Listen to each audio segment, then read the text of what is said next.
ओम शांति। आज का वरदान अविनाशी उमंग उत्साह द्वारा तूफान को तोहफा बनाने वाले श्रेष्ठ ब्राह्मण आत्मा भव। अविनाशी उमंग उत्साह द्वारा तूफान को तोहफा बनाने वाले श्रेष्ठ ब्राह्मण आत्मा भव। श्रेष्ठ ब्राह्मण आत्मा बनने का वरदान आज हमें मिला।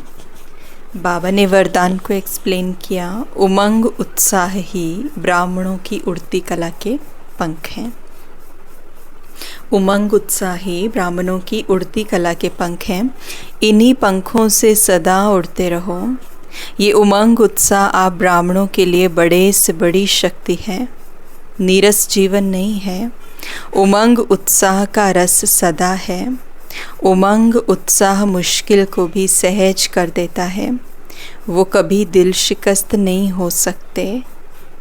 उत्साह तूफान को तोहफा बना देता है। उत्साह किसी भी परीक्षा व समस्या को मनोरंजन अनुभव कराता है। ऐसे अविनाशी उमंग उत्साह में रहने वाले ही श्रेष्ठ ब्राह्मण हैं।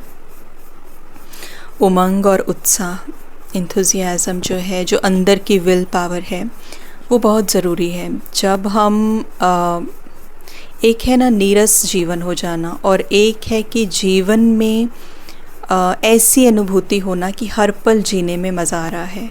ऐसी अनुभूति होना कि जीवन की परिस्थितियाँ चाहे कैसी भी हैं, लेकिन एक एक पल जिसमें ये सांस चल रहा है उसको हम इंजॉय कर रहे हैं, उसको हम जी रहे हैं, उसको हम अनुभव कर पा रहे हैं, फील कर पा रहे हैं। वो ज़ील, वो एंथुजियाज़म, वो एक उमंग और उत्साह, वो कब आता है?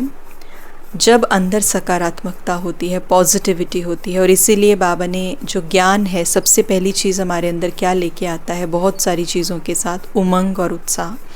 कि जो हमारा जीवन है, जैसे जैसे पॉजिटिविटी भरती जाती है, जो हम रेगुलर क्लास करते हैं, मेडिटेशन करते हैं, अपने दिनचर्या में सुधार लाते हैं, पॉजिटिविटी की तरफ बढ़ते हैं, नेगेटिव चीज़ों से किनारा करते, व्यर्थ चीज़ों से किनारा करते, तो हमारे भीतर एक पॉजिटिव ऊर्जा का संचार होता है, सकारात्मक ऊर्जा बननी शुरू होती है।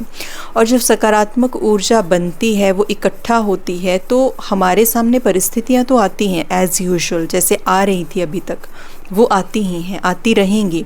लेकिन उनके लिए एक जो आउटलुक है ना, वो इट टोटली चेंजेस, पूरी तरीके से बदल जाता है उनकी तरफ देखने का एक नज़रिया, क्योंकि अंदर की सकारात्मकता बहुत ज़्यादा मात्रा में है। इसीलिए वो जो परिस्थिति चैलेंजिंग या नेगेटिव लगती थी, अब उसको भी टैकल करने में, उसको डिटैच होकर देख पाएंगे, और उसको भी लगेगा कि ठीक है, it's a part of life, ठीक है, इसमें सॉल्यूशन क्या निकालना है, और फिर हम आगे बढ़ते हैं। ये सकारात्मकता की जो ऊर्जा है, ये उमंग लेके आती है भीतर में, यानी कि हमारा जीने का मन करेगा, लाइफ का एक पर्पज़ लगेगा।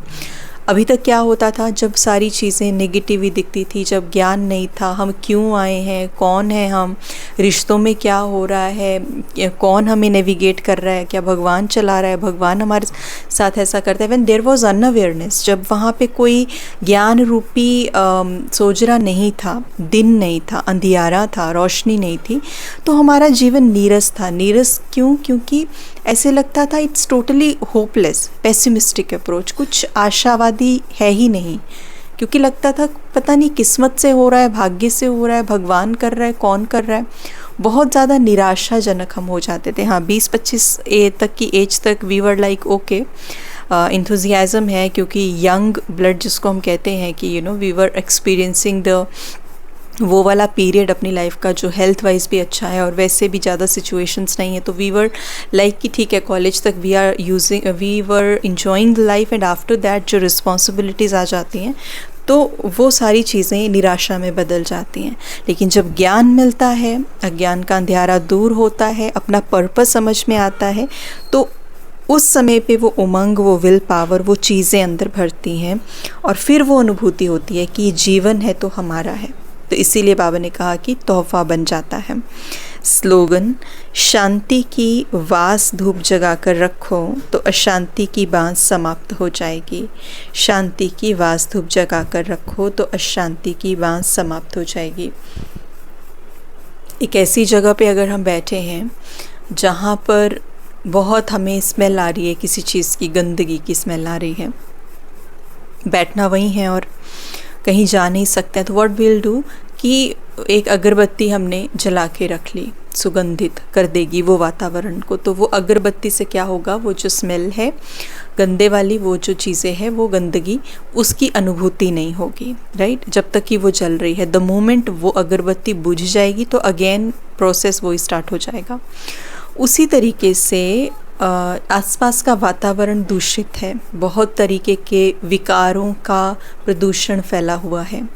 उसका प्रभाव हम पर पड़ता है जब वो शांति रूपी, यानी कि जब हम उस आत्मिक स्थिति में नहीं बैठे होते हैं, तो बॉडी कॉन्शियसनेस का प्रभाव पड़ता है। इसीलिए आत्मा का दीप जलाना जो है इस अंधेरे में, प्रदूषण में बहुत ज़्यादा ज़रूरी है।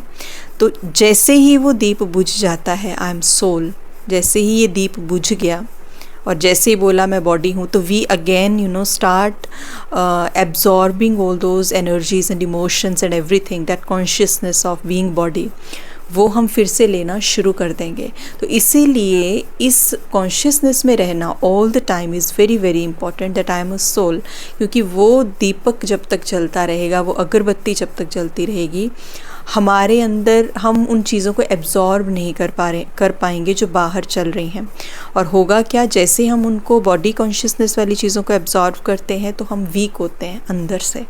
So this is very important कि हमारी awareness through out the day क्या है। तो पुरुषार्थ यही है कि थ्रू आउट द डे हम कोशिश करें कि ये जो आत्मा रूपी दीपक है अवेयरनेस का, ये जला रहे, दैट हु एम आई। ओम शांति।